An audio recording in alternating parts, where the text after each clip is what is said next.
Hi, it's Alaska Granny. Yes, it's still winter here in Alaska. I was straightening out my pantry. We had a couple of earthquakes, and I was going through making sure that everything is still where it should be, nothing had tipped over, fallen, or broken, and then reorganizing a few of the things to make sure that I'm shuffling through foods that are in the pantry to make sure that I'm rotating them. When the pandemic first started last year, I put in a grocery order through Walmart that you go pick it up at the store.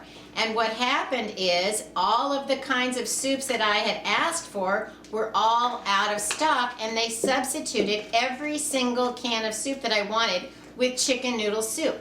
I never asked for chicken noodle soup. No one in my family likes chicken noodle soup, and I asked them to please take it back, remove it from my order. I didn't want to accept it. Well, when I got home, I realized I still had 8 or 10 cans of a soup that I didn't want. So it's been languishing in the back of my cabinet, hoping that somewhere along the line I'll figure out what to do with it. I decided to try to make a chicken tetrazzini with the chicken noodle soup. Open the can of soup and pour it into a pan. Then I removed as much of the liquid as possible because I have some powdered sour cream from the Hoosier Hill Farms. So I want to have a sour cream type flavory base in my chicken tetrazzini. The Hoosier Hill Farms sour cream, you mix 3 parts water with 5 parts of the creamer. I guesstimated about how much broth there was, put in a few nice big scoops of the Hoosier Hill Farms sour cream, and you can see you whisk it around and it easily incorporates. Add a can of mixed vegetables that I drained. Now I can pour the sour cream broth back into the soup and heat it up. Now when you're using things like sour cream in soups, you never want to bring it to a boil. It can cause it to separate or scald. So you just want to heat it just to a boiling, and then it's ready to serve. How simple is that?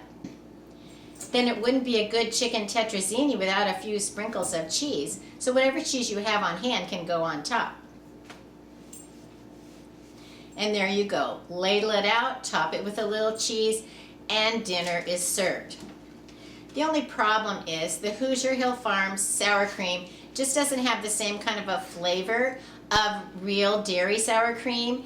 So it gave it a little weird tangy flavor. People in my family who love Spam didn't care for this, but I don't really care for Spam, so I thought it was pretty good. I think it would have been better with real dairy sour cream, or even a can of Nestle Media Crema, which is table cream. And if you wanted to turn that into sour cream, you just add some lemon juice or vinegar, and it tastes like actual real sour cream. It's always a good idea to be trying out new ways to rotate the foods that you have on hand, especially if they're languishing in the back, because it's not something you either care to eat or know what to put with it, but sometimes we end up with those foods anyway. Would I make this again? Absolutely, but I would make it with actual real sour cream or with a can of the Media Crema. So if you have a can of chicken noodle soup and you don't want to just have chicken noodle soup, try this easy recipe and see if it's something that you care to eat. Leave a comment below on how you take a can of soup and turn it into a special meal. If you liked my video, I hope you'll share it with someone else you think might enjoy it. Please subscribe to the Alaska Granny channel.